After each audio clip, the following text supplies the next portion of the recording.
Hey everybody, today we're going to take a look at Asana. My name is Lucas and I am a practitioner of getting things done, or GTD for short, which is a productivity method. And in this video we're going to take a look at Asana and see how suitable is it for this particular productivity method. Can we use it as a daily workspace to practice the GTD productivity methodology? So let's dive right in. What we see here is the opening screen when you log into your Asana account. So you're greeted with a section that says tasks that are due soon and recent projects. And this is where you straight away start to see how Asana is designed. It's really designed as a collaborative project manager. Now that product manager part is interesting and we're going to dive right into it. The collaborative section of that may be less interesting because it does mean that you need to invite people to your own account, as you can see here, to actually use Asana as well. So if you have things that you might be waiting on for other people or collaborative projects, it does force them into this ecosystem right away. And due dates, they are relevant from time to time, but certainly not always. In fact, the majority of the time, you might want to just work from context instead of working off which task needs to be finished off earliest, no matter where it needs to be performed, right? So how do we make this work in Asana regardless when it comes to GTD? So let's have a look at the My Tasks section first, which is an overview of not only your tasks to be performed now, which are your next actions as defined here, but also actions you might be waiting for from somebody else, or items you want to be reminded about to make a decision on later in terms of the tickler file, or ideas you want to elaborate on at a later time, things you want to process in the future, the someday maybe list. Now, all these lists here are defined as sections in Asana. So you can create a section here, or you can use Tab N shortcut, and that will allow you to create an additional list here, which you can expand or collapse as needed. You can also view these separate lists from a board view. However, I don't recommend doing this. On first glance, it actually does look pretty good, and of course it works. However, this system really relies, like many other GTD systems, on the ability to tag or label certain items in the system. The reason we do that is to define, for example, the area of operation it's related to, but more importantly, the context. That's where we want to work from. And you can see that there are labels defined for these items, but we have to actually hover over them to see them. So here's a next action, which is named Find a Dry Cleaner. Now, I want to do that online, so my context is Google. Anything I want to Google, I collect it in one context and I label these tasks as such. However, if I don't see which context it belongs to without actually hovering over it, that's way too much effort and doesn't make me want to use it. I need to see and easily access the context that I'm using. That's why we can use the list function instead. The list view, I should say, in which case we can just expand the next actions list that we have here, and we see clearly defined the tasks that belong to a certain context as well as a certain area of operation. Now, in this case, we have two actions that are both in the Google context, but we might have other actions that are belonging to a different context. So how do we filter those? How do we sort those? Well, unfortunately, we can't. So this is a first major drawback that makes me think Asana is not really built for GTD, but more so as a collaborative project manager, as I mentioned before, with a different kind of philosophy behind it. So it's good that you can see it for sure, but you still have to make that manual visual selection from your list to perform the actions that you're able to perform based on which context you're currently in. So the inbox is pretty straightforward. It doesn't even have an item in it, but I can click on it. And then if I create a task, again, this is not necessarily something to do now, but just it's an item that you want to process later. It can be an idea. It can be something to put in your reference file, whatever it is. This can function as the inbox. And it is pretty quick, at least on desktop. So that's good. Now, we skip the dependencies for now. We go to the waiting for list, which again is pretty straightforward in one way, because you can define in the title what you're waiting for and on whom you're waiting. But again, here's where that shortcoming that I mentioned before comes into play again, because it is still assigned to me. And only by assigning it to me, in other words, me, the Asana user, will it show up in any of these lists in the first place. I can invite other people, but will my dry cleaner join my Asana boards to let me know when I can pick up my suit or something? Of course not. So that is why I have to manually rename the title to indicate who I'm waiting for. I could also use a tag for that, of course, but not having the ability to sort or filter those tags doesn't add much of a benefit. So it works either way, I suppose.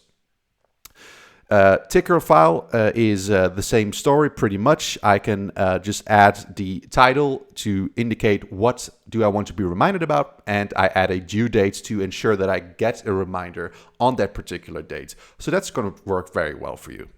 Someday maybe, well, I didn't even bother to put something in here, but I guess we can move this item we created from the inbox and drop it in someday maybe. And now we have an item that we want to just process at any time in the future. So the grouping of these separate items is pretty straightforward. However, the usability, I have my doubts whether it's going to really work for a serious GTD practitioner. Certainly not for me, but let's make the best of it anyway and see how far we can get to come close to a workable GTD system.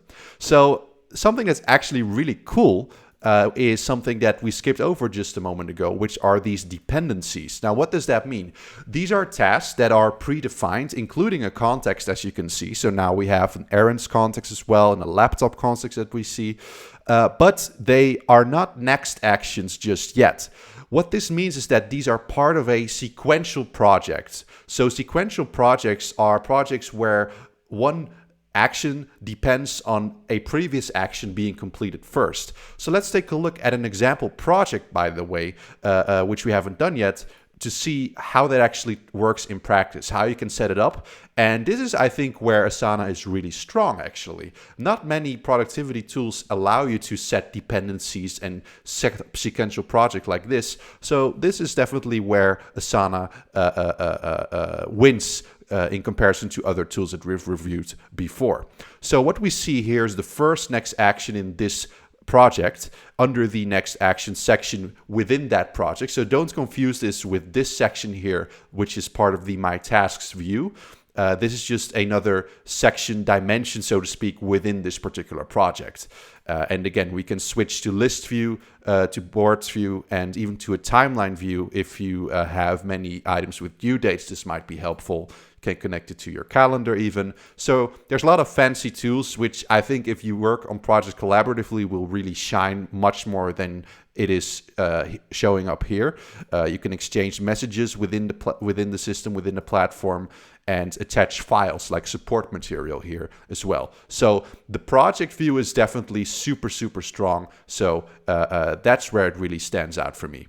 Now, coming back to these sequential items, what we see is that this item is set as blocking something. So you can set that up here, and you can also change the direction in terms of blockage. So it can also be blocked by something else, which you can define here.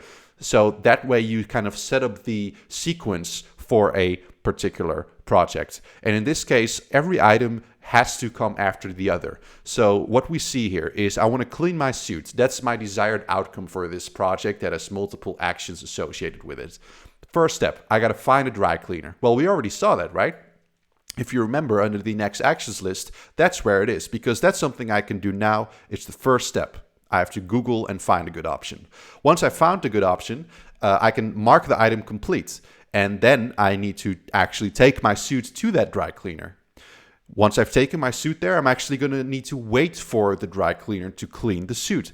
And that's something we've already got set up in the waiting for list. However, we cannot kind of hide it until the first actions are completed. One way we could do that is to actually unassign it.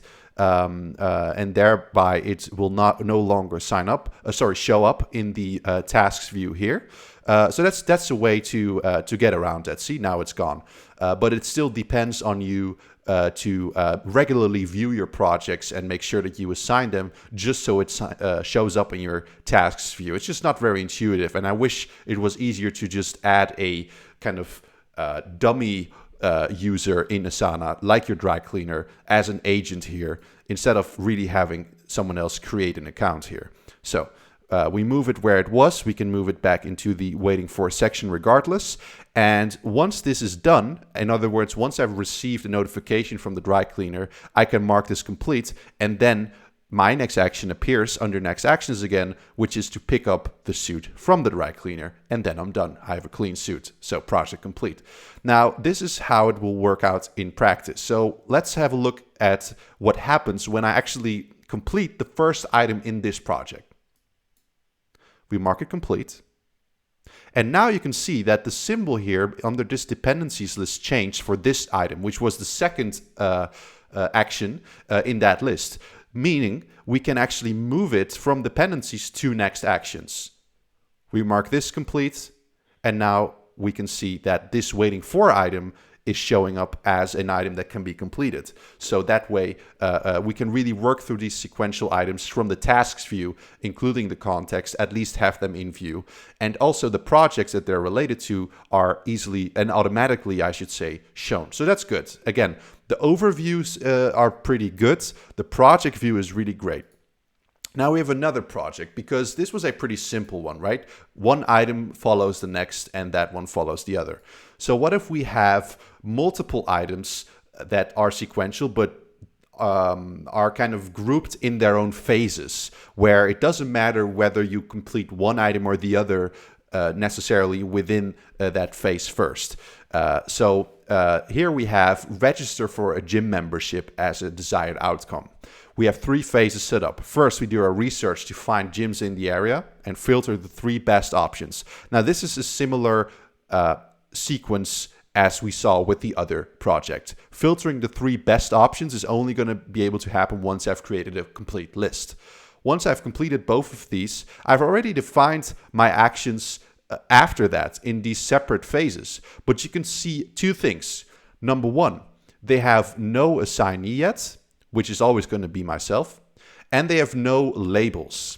What this means, especially because they don't have an assignee, is that they do not show up in my task view at all. And that's on purpose, because what's the point of seeing it here if it's not even close to becoming relevant at this very moment yet? I first have to complete a full phase of actions here before I can move into this. So only once I've completed this item and this item, I'm going to assign these items to me. Now, these are not sequential. It doesn't matter whether I try gym number 1 first or gym number 3. I can decide that based on opening hours, on my own energy levels, whatever, proximity to me. And then we can actually move these into the next actions, which it already is set for. We can add a tag to it as well to ensure we have the proper context set up. Now here I already had the errand set up. I'm going to group this under errands. And then we can group this under the health area of focus. And we can do that for the others as well. So this is how you can see it works out in practice. And it looks good. As you can see, it really looks fancy and pretty smooth. But in your day-to-day operations, I don't think this is going to work very well, simply and yet again because your list is probably going to look much longer. You have more projects, you have more actions, and you cannot sort or filter for these contexts. And that's, to me, where it really, the buck really stops for Asana. So that is quite unfortunate, because I do think it has a lot of potential if only that filtering option was more available from the tasks view. Now, don't get confused about this inbox. This is some messaging functionality, which is not the same as an inbox where you can drop your tasks. So that's why we actually have a separate section for that, as explained before. Portfolios are also something that's more aimed at a collaborative use of Asana. So I created one and I can see my projects in that portfolio. So I suppose you can group projects under certain goals, or I should say areas of focus to be more appropriate here, because goals are a separate section. And gotta say, pretty good. So I've defined a goal here, which is to weigh 80 kilograms. I don't actually want to weigh 80 kilograms, but it's just a fictional project, of course. And you can define a numeric value for a certain goal. Now, that's very easy to do with a goal like this. In this case, let's imagine I currently weigh 100 kilograms as set up here, and I want to weigh 80. Now, if I'm still on 100 kilos, obviously the progress is 0%. But let's see what happens when I update this to 90 kilos. That's my current weight. You can see that it's now 50% complete. So that's a really great way to track your goals as long as you can make them smart. So that's this acronym, right? For specific, measurable, actionable, result-driven, and timely. And a weight loss goal definitely falls under that category. There's a due date, a clear, defined goal as well. And there's supporting work. And here you can actually connect it to specific projects. Well, obviously, registering for a gym is a big part of losing weight for many people. That's why it's connected to this particular goal. So all in all, goals, great. Project views, great.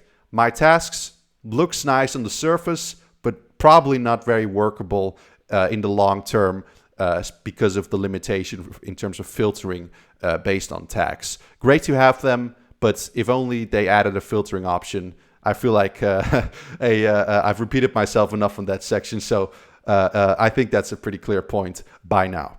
Reference files are able to be collected under the file section, but also, unfortunately, you cannot add files separately. It always has to be connected to a specific task or messages or a specific project. And that's just not always going to be the case. You want to be able to organize your reference material separately, even if it's not part of a specific project or task, right? What if you want to have a copy of your driver's license or something? Now, you might be able to work around that. You create a dummy task that you call driver's license, upload the file, and it might show up. But it's still very much hacking your way in Asana instead of using it the way it was designed to be used. So, conclusion, a great tool for collaborative projects, I'm sure. A tool that looks very nice.